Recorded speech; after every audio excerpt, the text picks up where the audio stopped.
Hi, I'm Carmen DeGiovane, and welcome once again to Introduction to Assistive Technology. Well, we're about halfway through the course, so I wanted to check in with all of you. I hope you're really enjoying the course, and to tell you the truth, I had a great time reviewing all the discussion posts. You're all doing a great job.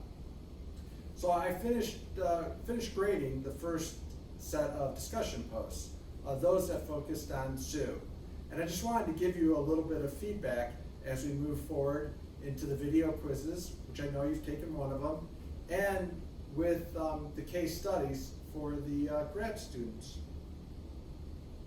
So first off, I recommend going back through all the discussion posts now that I've graded them, and look at what other people posted. I know I've mentioned that before, and check out what the moderators have posted. That information will help you moving forward. A couple comments about the discussion posts. One thing is I'd like for you to use person-first language. If you're not sure what I mean about with person-first language, that's a mouthful, I'll provide a couple links. One link is from United Spinal Association and talks about disability etiquette. And the other one is from the Center for Disability Rights. And that one provides a little more detail than maybe you need, but could be a good resource for you. Now I want to talk about some of the specific components of the discussion posts and the assistive technology variables that we've been looking at throughout the beginning of this course.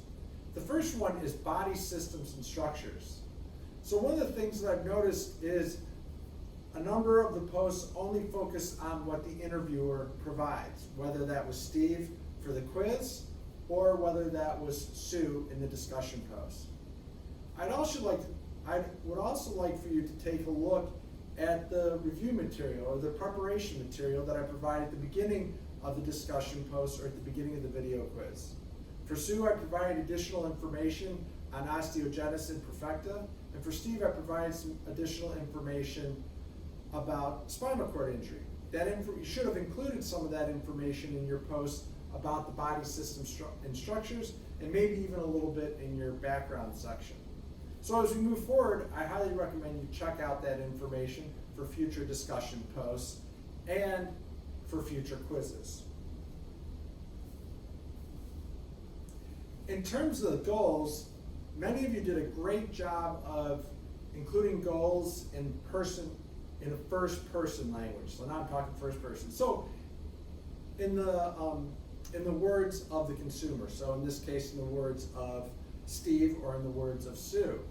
The thing that you missed out on was making sure that they focused on assistive technology. So for example, a number of you put down that for Sue, I want to visit my friends, or I still want to hang out with my friends, which is great and is important. But the thing you need to follow up with is how are you going to do that?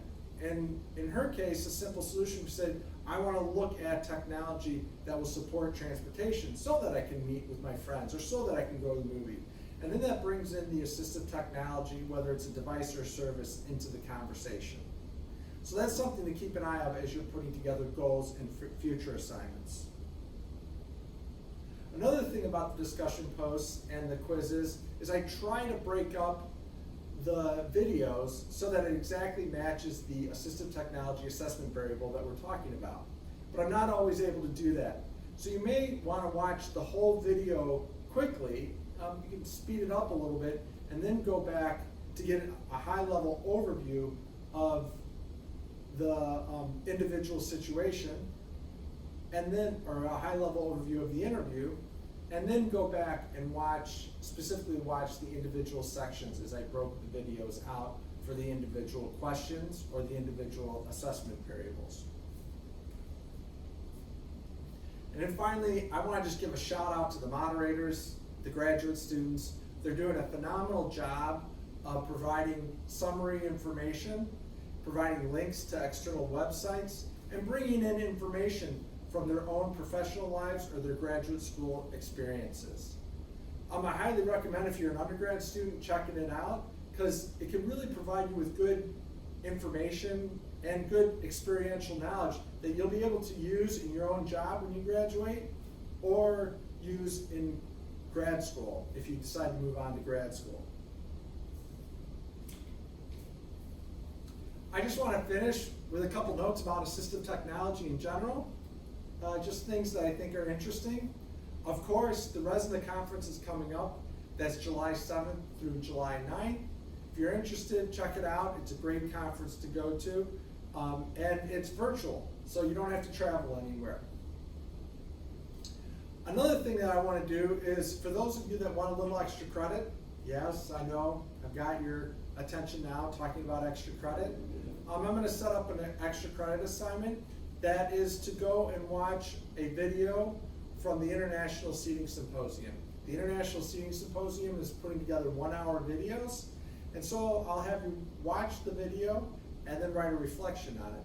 As you can imagine, the International Seating Symposium deals primarily with wheelchairs. So this would be a great way to learn a little bit more outside this course about assistive technology.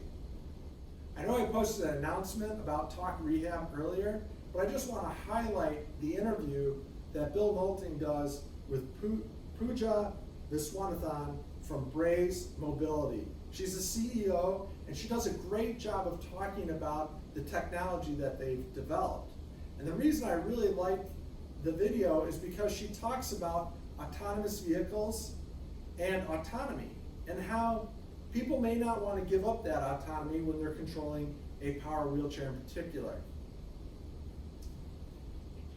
In particular though, I recommend you watch or listen to the last 5 minutes, because she does a great job of talking about mainstream technology and assistive technology and the interaction and interplay of the two, and how people in the assistive technology can really influence people, inventors, entrepreneurs in the mainstream technology industry.